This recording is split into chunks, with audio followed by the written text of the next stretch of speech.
Hello guys, हेर्नुस् न, आज म 1 महिना बादमा चाहिँ बारीमा आएको कि तोरीको साग चाहिँ ट्याक्कै टिपेर खाने बेला भएछ हो। मैले यो तोरी छरेको 1 महिना पुग्यो अनि टक्कै अहिले चाहिँ ठिक्कै खाने बेला भएछ सब्जी। आजको सब्जी चाहिँ यही हो मेरो।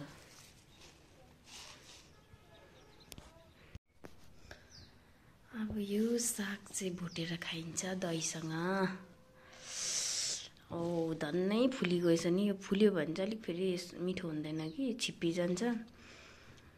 छिप्पेपछि चाहिँ अलिक मिठो हुँदैन। यतिको चाहिँ ठिक्कै खाने बेला भएछ नि त। धेरै दिन भएको थियो बारीमा नगएको, आज जाँदा त तोरी त झन्नै फुलिहालेछ नि।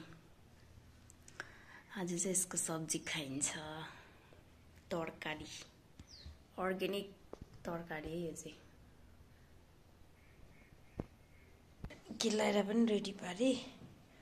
अब पकाउँछु है म। यस्तो मजाले भुट्छु कि म यसलाई पर्पर पर्पर पर्पर भुट्छु। अब यसको फेद यो।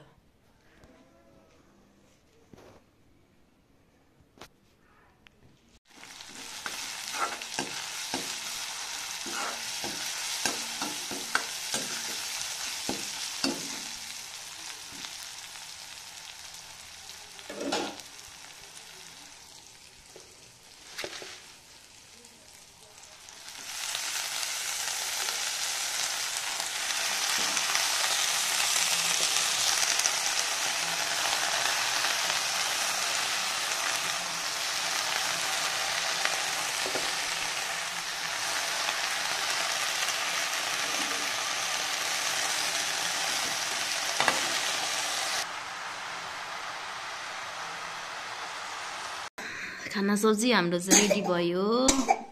दही घरमै जम्माको दही, अनि अघिको तोरीको साग, अनि खाना।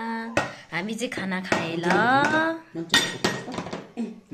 यहाँ निवाङ दाजु हुनुहुन्छ, यता बुढा, यता नानी।